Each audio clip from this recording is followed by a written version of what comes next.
मेरा partner narcissist है। मैं ऐसा क्या करूं कि मैं अपने नार्सिसिस्ट पार्टनर के साथ सेल्फ रिस्पेक्ट के साथ भी रह सकूं, मेरी वैल्यू भी बनी रहे इस रिश्ते में और ये रिश्ता भी ना टूटे। आप लोगों के दिमाग में ये सवाल आता है ना? हर उस इंसान के दिमाग में ये सवाल आता है जिसके पार्टनर नार्सिसिस्ट है। हाँ, आप अपनी सेल्फ रिस्पेक्ट के साथ इस रिश्ते में रह सकती हो, लेकिन इसके लिए आप नार्सिसिस्ट को बदल नहीं सकते, क्योंकि वो लोग कभी बदलते नहीं हैं, क्योंकि उनमें खुद की गलती झांकने की कैपेसिटी ही नहीं होती है। उनकी ईगो इतनी ज़्यादा हाई होती है। तो आपको खुद में ही कुछ चेंजेस लानी होगी। अब आप बोलोगे क्या? तो पहला नंबर है, नो बोलना सीखे। हर चीज़ में हाँ मिलानी ज़रूरी नहीं है। अगर आपकी तबीयत ख़राब है, ज़रूरी नहीं है उनके लिए उठ के खड़े होकर के खाना बनाना या फिर कोई भी काम करना। वहाँ पे बोले मेरी तबीयत ख़राब है, मैं नहीं कर पाऊँगी। अगर कोई काम कर रही हो तो वो काम पूरा करे, उसके बाद ही उठे। वो कितना भी चिल्लाए, उनसे आपको फ़र्क नहीं पड़ना चाहिए। हाँ, हर वक्त ऐसा ना करे, लेकिन नो बोलना भी सीखे।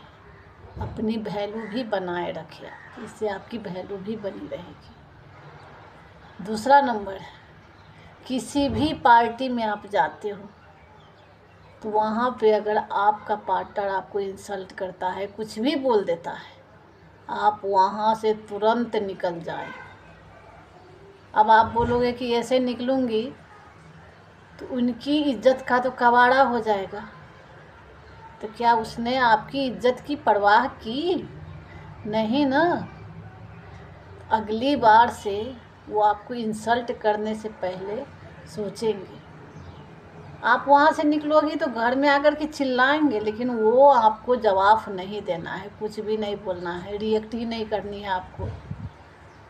तीसरा नंबर है, अगर वो कुछ भी बोलते हैं, चिल्लाते हैं, क्योंकि उनकी तो आदत होती है ब्लेम गेमिंग शिफ्टिंग, अपना सारा ब्लेम आपके ऊपर में उड़ेल देने की।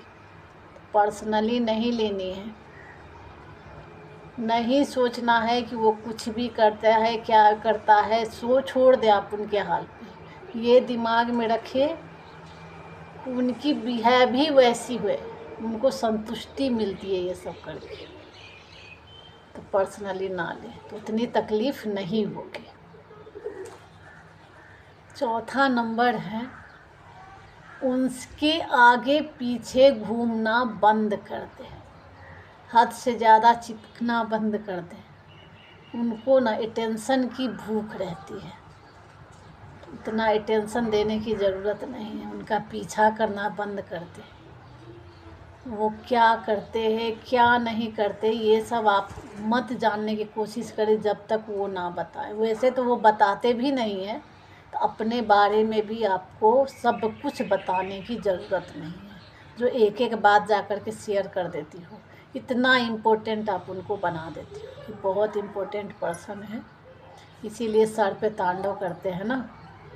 तो हर बात शेयर करने की आपको ज़रूरत नहीं है, थोड़ा सा दूरी बना करके रखें।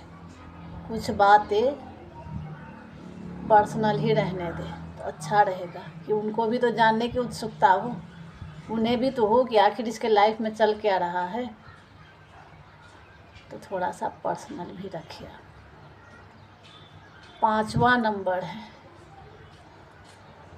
कि वो लोग ना अपने आप को समझते हैं कि मैं हद से ज़्यादा कॉन्फिडेंट इंसान हूँ। समझते हैं ना, दुनिया में मुझ जितना कॉन्फिडेंट इंसान कोई नहीं है। तो आपको उनसे ज़्यादा कॉन्फिडेंट होने की ज़रूरत है।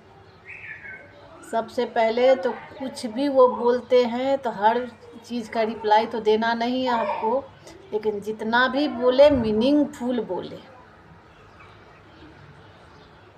मीनिंगफुल मतलब जानते हो ना, अगर कोई भी आप पे ब्लेम करते हैं तो ज़रूरी नहीं है आपको जवाब देना। वहाँ पे आप 10 सेकंड उनके आँखों में देखें ना, वहाँ से चले जाए, वह घबरा जाएंगे।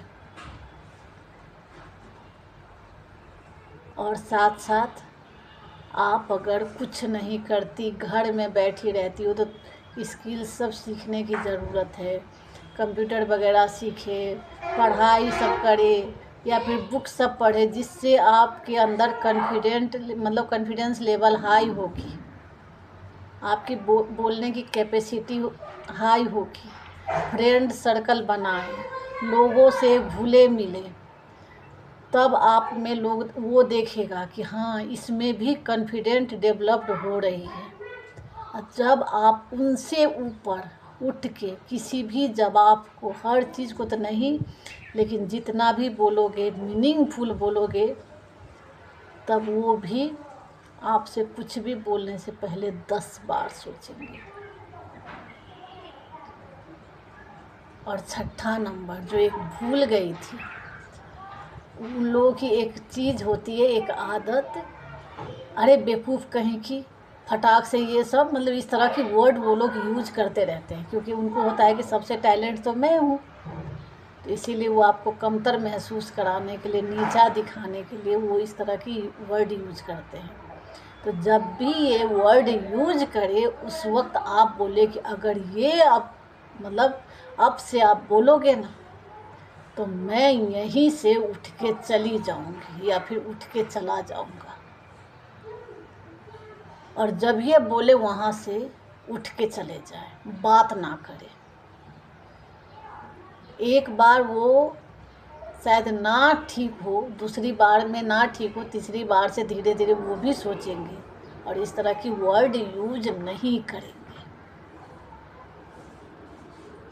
क्योंकि आप भी चाहती हो कि कोई भी आपको इज्जत से बुलाए। और सबसे लास्ट में जो रियल में बहुत काम करती है, आपको पूरी तरह से इमोशनल डिटैच हो जाना है।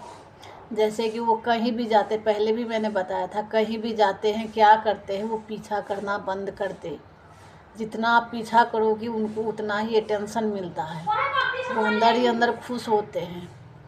कुछ भी बोलते हैं, जवाब देना बंद कर दे, पर्सनली नहीं लेनी है, बोला था आपको, तो पूरी तरह से पत्थर बन जानी है आपको। वो आते हैं, ठीक है, खाना खाते हैं, सो जाते हैं, या फिर आप अपना वो देख ले, मेल फीमेल, तो वो क्या करते हैं, कहाँ जाते हैं, उनका पीछा ना करे और अपने बारे में भी शेयर करना बंद कर दे, जिससे आपको ज़्यादा तकलीफ़ नहीं होगी। तो बाद में वो खुद ही जब देखेंगे कि आप पीछा नहीं कर रहे हो, तो खुद ही वो आपसे जुड़ने की कोशिश करते हैं धीरे धीरे। एक दिन में नहीं होगा, लेकिन धीरे धीरे होगा। तो उनका पीछा करना आप बंद कर दें, पूरी तरह से इमोशनल डिटैच होना है आप। तब आप देखना इस रिश्ते में आपको भी कैसे आप अपनी बहनों के साथ रहते हो, ज़्यादा तकलीफ़ भी नहीं होगी और आप खुशी के साथ भी रहोगे और आपका रिश्ता भी ख़राब नहीं होगा। अगर कुछ पॉइंट छूट गए हैं तो प्लीज़ कमेंट में आप शेयर करना कि वैसा भी होता है, जो अगली बार मैं वीडियो बनाऊं तो पॉइंट भी रखूं। और आप लोगों को ये वीडियो अच्छी लगी हो तो लाइक, कमेंट, शेयर ज़रूर करें। कमेंट करें तो रिप्लाई ज़रूर मिलेगी, और शेयर करोगे तो दूसरे तक भी ये पहुंचेगी, जो दूसरे लोग भी इस तरह की करें, जो उनका भी रिलेशनशिप में उसको भी रिस्पेक्ट मिले।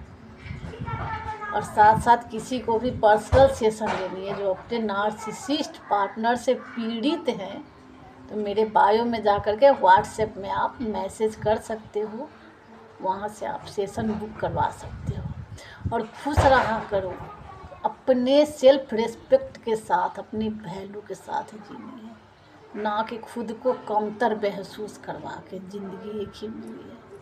And thank you. खुश रहो आप लोग।